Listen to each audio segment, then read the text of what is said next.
बेहद स्वागत आप सभी का। देवभूमि समाचार देखना शुरू कर चुके हैं आप। शुरुआत करते हैं उत्तराखंड की अहम खबरों के साथ। उत्तराखंड सचिवालय में अधिकारियों और कर्मचारियों के बैठने की दशा जल्द ही बेहतर होने वाली है। सचिवालय में कक्ष आवंटन को लेकर मारामारी की स्थिति नहीं रहेगी और कर्मचारियों को जर्जर भवनों में कार्य नहीं करना पड़ेगा। विश्वकर्मा भवन के पास 6 मंजिला नए भवन के निर्माण को प्रशासनिक और वित्तीय स्वीकृति मिल चुकी है। सचिवालय संघ के अध्यक्ष सुनील लखेड़ा ने यह बताया है कि लंबे समय से कर्मचारियों के लिए उचित कार्यस्थल की मांग की जा रही थी, जिसे अब पूरा कर दिया गया है। लखेड़ा ने बताया है कि सचिवालय के कई अनुभागों की स्थिति बेहद खराब हो गई थी और कर्मचारियों को असुविधा का सामना करना पड़ रहा था। नए भवन की स्वीकृति से न केवल अनुभागों और कार्यालयों के लिए पर्याप्त स्थान उपलब्ध होगा, बल्कि पार्किंग की समस्या का भी समाधान हो जाएगा।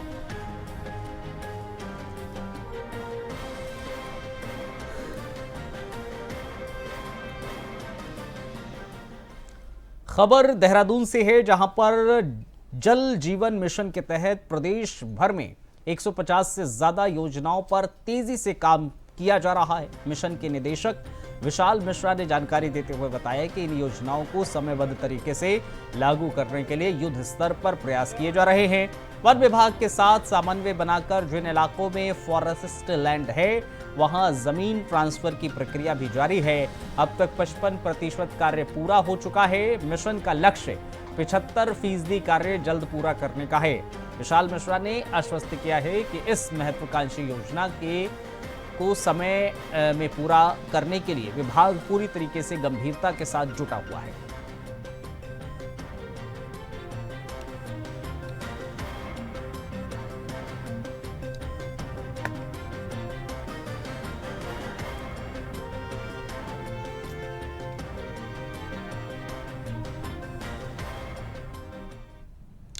खबर देहरादून से है, जहां पर मानसून का असर तेज होता जा रहा है। बीते 24 घंटे में राज्य के कई जिलों में अच्छी बारिश दर्ज की गई है, जबकि कुछ इलाकों में भारी बारिश भी देखने को मिली है।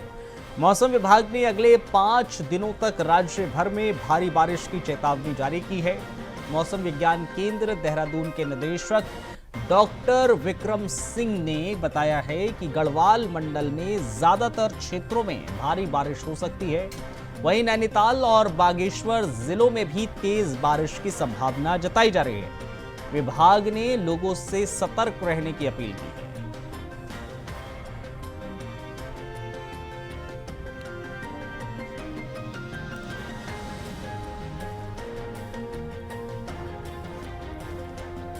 आपको ये जानकारी साझा करते चलें कि राज्य भर में भारी बारिश को लेकर अलर्ट जारी कर दिया गया है। बाकायदा पिछले कुछ दिनों से लगातार बारिश हो रही है और उसके बाद अब तेज बारिश को लेकर मौसम विभाग की तरफ से आशंका जाहिर की गई है कि आने वाले दिनों में नैनीताल बागेश्वर में तेज बारिश हो सकती है, जिसको लेकर लोगों को कहा गया है कि वो सतर्क रहें, अपने घरों में रहें। अगर बेहद ही जरूरी काम है तो ही घरों से बाहर वो निकले। मौसम विभाग की ओर से दरअसल ये कहा गया है कि अगले कुछ दिनों में हल्की से तेज बारिश की संभावनाएं हैं और यही वजह है कि हितेश त्यागी हमारे साथ, हमारे संवाददाता, इस खबर पर और ज्यादा जानकारी हमें देंगे। जरा हितेश बताइए, मौसम विभाग की तरफ से क्या कुछ अलर्ट जारी किया गया है और ज्यादा विस्तार से जानकारी दीजिए।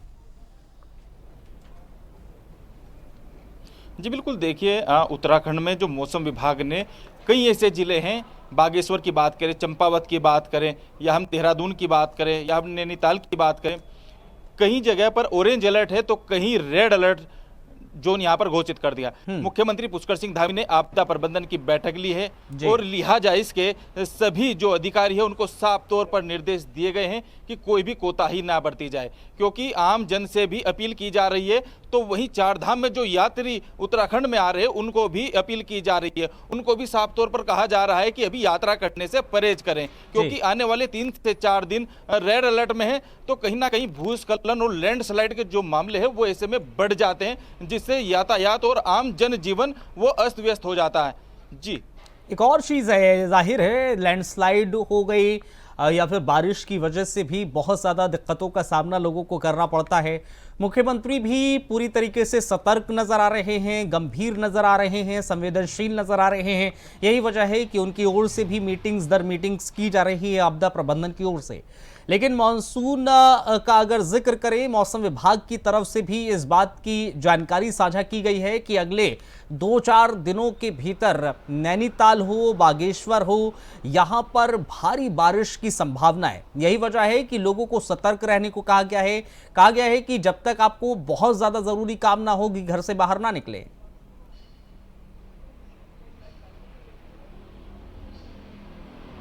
जी बिल्कुल, देखिए उत्तराखंड में अगर बात करें, कच्चे पहाड़ यहाँ के होते हैं और ऐसे में जो लैंडस्लाइड की जो घटनाएं हैं वो बढ़ जाती है और लिहाजा इसके आम जनता से जो अधिकारी हैं, जो विभाग है आपदा प्रबंधन के, लगातार मौसम विभाग है, उसी लिहाज से उनको अपील की जा रही है कि घरों से समय अनुसार ही निकले या जितना जरूरत हो उतना ही घरों से बाहर निकले, क्योंकि अमूमन देखा गया है कि 2013 की घटना हो या फिर लास्ट ईयर की मालदेवता की घटना हो, इस तरह की घटनाएं अचानक होती हैं तो ऐसे में आम जनजीवन प्रभावित हो जाए, जान माल की दिक्कतों का सामना लोगों को करना पड़ता है। तो उसी लिहाज से जो आपदा प्रबंधन है उन्होंने अपने हॉटस्पॉट यहाँ पर बनाए हैं, कई ऐसे जोन बना दिए गए हैं, कई ऐसी अतिरिक्त टीमें यहाँ पर गठित कर दी गई हैं जो एसडीआरएफ की है, एनडीआरएफ की है और पुलिस प्रशासन भी बिल्कुल इसमें चौकन्ना हो गया है। तो इसी लिहाज से मुख्यमंत्री पुष्कर सिंह धामी ने आपदा प्रबंधन में आज बैठक की है, पूरे प्रदेश स्तर की मीटिंग ली है, समीक्षा की है और आने वाले समय में किस तरीके से मुस्तैदी से और तेजी से काम किया ये चीज हितेश, ये चीज दर्शा रहा है ना, ये चीज दर्शा रही है कि किस तरह से मुख्यमंत्री पूरी तरीके से संवेदनशील है इस विषय को लेकर। आप क्योंकि हम उत्तराखंड को जानते हैं, आप बहुत बेहतर तरीके से जानते हैं कि उत्तराखंड बेहद संवेदनशील क्षेत्र है। भूस्खलन लगातार, अगर मानसून का जब मानसून होता है, मानसून का सीजन होता है तो भूस्खलन, लैंडस्लाइड हमें अक्सर देखने को मिलती है और ये एक बड़ी आपदा के रूप में ना तब्दील हो जाए, इसलिए मुख्यमंत्री लगातार मीटिंग्स कर रहे हैं। अमरनाथ यात्रियों को लेकर भी हिदायतें बाकायदा दी गई हैं, उनकी किस तरह से सुरक्षा के मद्देनजर उनको किस तरह से सुरक्षित रखना है, टीम्स अलग अलग बनाई गई हैं बाकायदा। ये दर्शा रहा है कि हाँ, उत्तराखंड सरकार और खुद मुख्यमंत्री पूरी तरीके से बेहद ज्यादा सजग है और गंभीर है इस विषय को लेकर। जी बिल्कुल, देखिए मुख्यमंत्री हमेशा से डे 1 से जनहित को लेकर काम करते आए हैं और आपदा में आम जनजीवन अस्त व्यस्त ना हो, आम जनता को कोई दिक्कतों का परेशानी ना हो। और चारधाम की अगर हम बात करें कि चारधाम यात्रा चल रही है और ऐसे में दूर दराज से यहाँ पर यात्री आते हैं, देश दुनिया के जो श्रद्धालु चारधाम यात्रा में आते हैं, चाहे हम केदारनाथ की बात करें या हम बद्रीनाथ की बात करें, क्योंकि ऐसे क्षेत्र हैं जो लैंडस्लाइड और भूस्खलन वाले ये क्षेत्र हैं, क्योंकि यहाँ पर अगर इस तरह की घटनाएं घटेंगी तो कहीं ना कहीं जो एक संदेश है वो कहीं ना कहीं एक नकारात्मक जाता है। तो उसी लिहाज से लोगों को अपील करने की बात यहाँ पर सरकारें कर रही हैं, प्रशासन कर रहा है और खुद मुख्यमंत्री पुष्कर सिंह धामी ने, क्योंकि भारी बारिश का समय चल रहा है, रेड अलर्ट इसमें जारी कर दिया गया है, तो उसी लिहाज से जो आम यात्री हैं या आम जनजीवन उनको भी साफ संदेश यहां पर दिए जा रहे हैं, उनको भी यात्रा से परहेज करने की बात यहां पर कही जा रही है। एक और चीज है ना हितेश, अभी अगर स्थिति की अगर नजर डालें हितेश, तो इस समय देहरादून या फिर उत्तराखंड के अलग अलग क्षेत्रों में कैसी स्थिति है? बारिश के लिहाज से मौसम कैसा बना हुआ है, क्योंकि मौसम विभाग तो अलर्ट जारी कर रहा है। जी बिल्कुल, देखिए अगर हम राजधानी देहरादून की बात करें तो रात 11-12 बजे से लेकर सुबह के 9-10 बजे तक यहाँ पर लगातार भारी वर्षा यहाँ पर देखी गई है। अभी हल्का मॉइस्चर यहाँ पर आप देख सकते हैं, क्योंकि जिस तरीके से राजधानी देहरादून के हालात यहाँ पर बने होते हैं, ऐसे में पुलिस प्रशासन ने भी अपनी कमर यहाँ पर कसी हुई है। लगातार जिलाधिकारी लगातार फील्ड में वर्क कर रहे हैं, ऐसे क्षेत्रों में जा रहे हैं जो लैंडस्लाइड के जो क्षेत्र हैं, जब भूस्खलन के खतरे बढ़े हुए हैं। तो कहीं ना कहीं अगर हम देहरादून की यहाँ की स्थिति देखें तो, और पर्वतीय क्षेत्रों की तो बात ही छोड़ दी जाए क्योंकि वहाँ पर कच्चे पहाड़ वहाँ पर होते हैं, तो इसी लिहाज से जो अधिकारी हैं उनको भी कहीं ना कहीं रेड अलर्ट के चलते अपनी कमर कसनी पड़ रही है और कहीं ना कहीं वो भी दौरे पर निकल गए हैं। तो कहीं ना कहीं ये आम जनजीवन अस्त व्यस्त ना हो, उसी लिहाज से मुख्यमंत्री पुष्कर सिंह धामी अब फील्ड में उतर चुके हैं। कहीं ना कहीं उन्होंने भी अपना मोर्चा थाम लिया है। उसको लेकर ट्रैफिक की कैसी व्यवस्थाएं की गई हैं, कुछ उस बारे में भी जानकारी दर्शकों को साझा कर दीजिए कि ट्रैफिक व्यवस्था पूरी तरीके से सुचारू चले, उसको लेकर क्या कुछ इंतजाम किए गए हैं।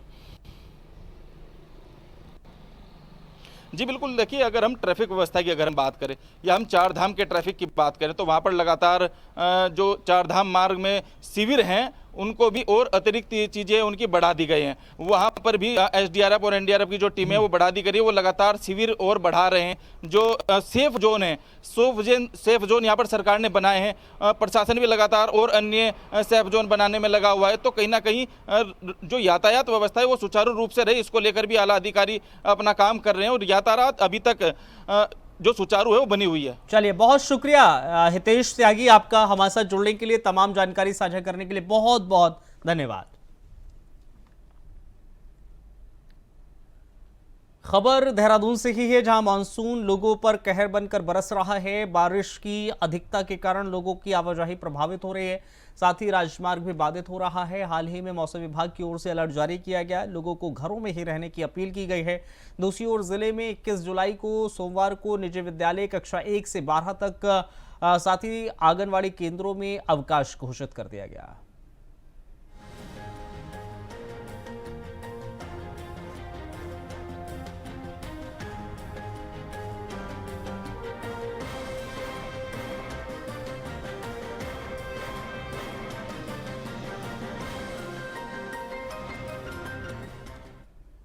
खबर कोटद्वार से है, जहां पर लगातार हो रही भारी बारिश ने जनजीवन को अस्त व्यस्त कर दिया है। भारी बारिश से NH 534 देर रात को हुए भूस्खलन की वजह से कोटद्वार से दुगड्डा के बीच में मार्ग बाधित हो गया, जिससे सुबह कई घंटों तक यातायात पूरी तरीके से ठप रहा।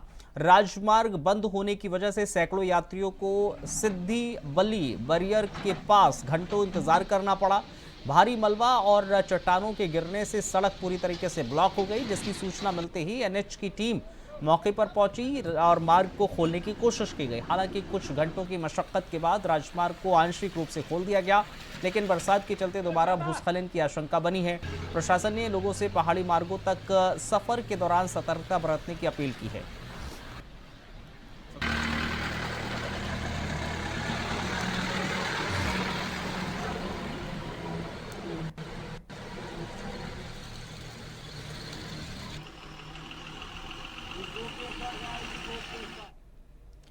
देहरादून के प्रेमनगर धुलकोट क्षेत्र में कावड़ मेले के मद्देनजर पुलिस अधीक्षक नगर ने सुरक्षा प्रबंधों का निरीक्षण किया है और ड्यूटी में तैनात कर्मियों को त्रुटि रहित व्यवस्था सुनिश्चित करने के निर्देश दिए हैं। निरीक्षण के दौरान SP नगर ने कावड़ में आए श्रद्धालुओं पर फूल माला पहनाकर उनका स्वागत किया, उनकी यात्रा से संबंधित जानकारी प्राप्त की।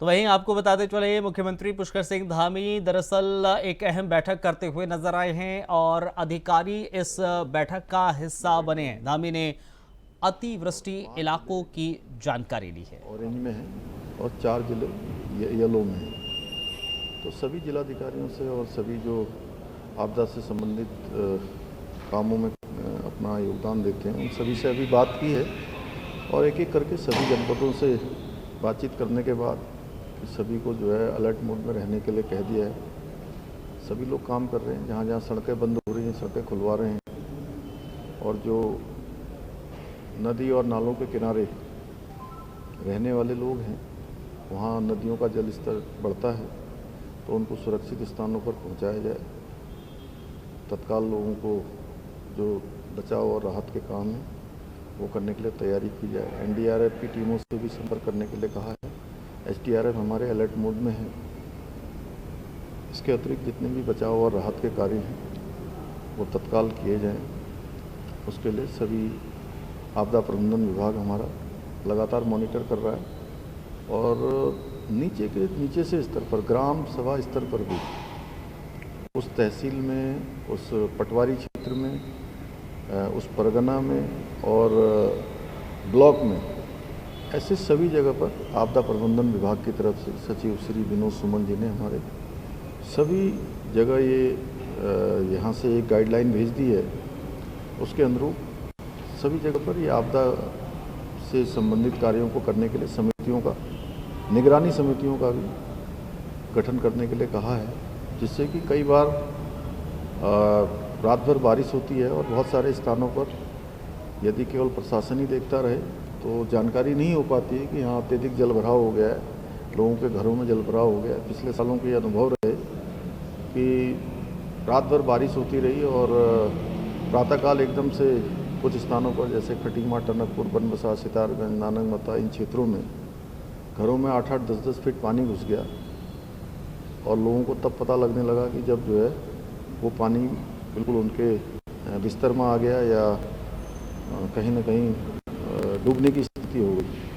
और बहुत सारे स्थानों पर मकानों की छतों को ऊपर से काट कर भी लोगों को बचाया गया। इसलिए पिछले सालों के अनुभव हैं, इसलिए इस वर्ष वो अनुभव हम पहले से ही जो है अपने जो हमारा जो कार्य है, जो कार्य व्यवहार है, उसमें सम्मिलित कर लें, क्योंकि ये पिछले सालों के अनुभव हैं। उन अनुभवों से सीख कर हम जो है आगे के लिए सभी प्रकार से तैयार होंगे। सर, 2 दिन बाद जो है आज आईटी डिपार्टमेंट, शहरी विकास और ग्रामीण विकास विभाग की समिति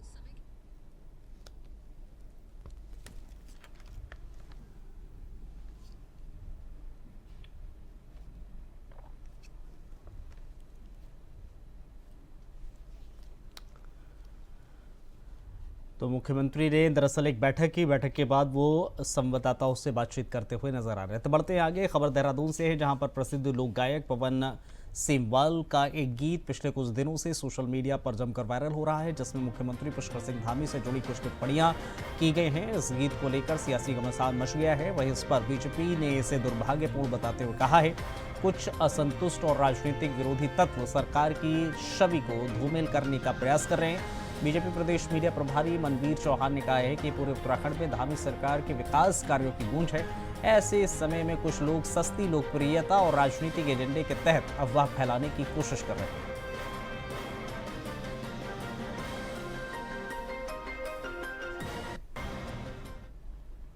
खबर रुड़की से है, जहां पर नए पुल के पास एक विद्युत पोल में अचानक फॉल्ट आ जाने से आग लग गई। जोरदार ब्लास्ट हुआ। घटना के बाद तार नीचे लटक गए, जिससे यहां गुजर रहे कांवड़ियों की सुरक्षा पर खतरा मंडराने लगा। स्थिति को भांपते हुए हरिद्वार पुलिस ने तत्परता दिखाते हुए तुरंत विद्युत स्टेशन को सूचना दी, जिसके बाद बिजली आपूर्ति तत्काल बंद कर दी गई। लाइनमैन को मौके पर भेजा गया। साथ ही यात्रियों और कांवड़ियों को विद्युत तारों से सुरक्षित दूरी बनाने की सलाह दी गई।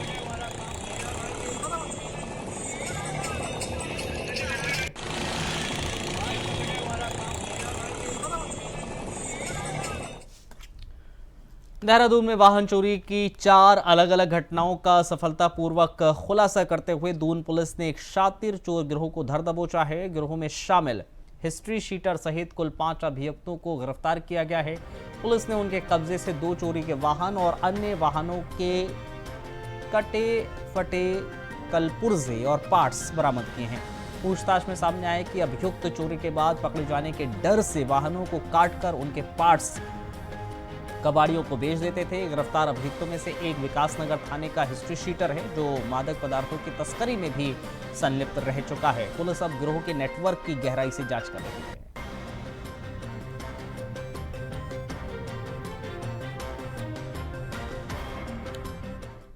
इस बुलेटिन में फिलहाल इतना ही। इजाजत दीजिए। नमस्कार।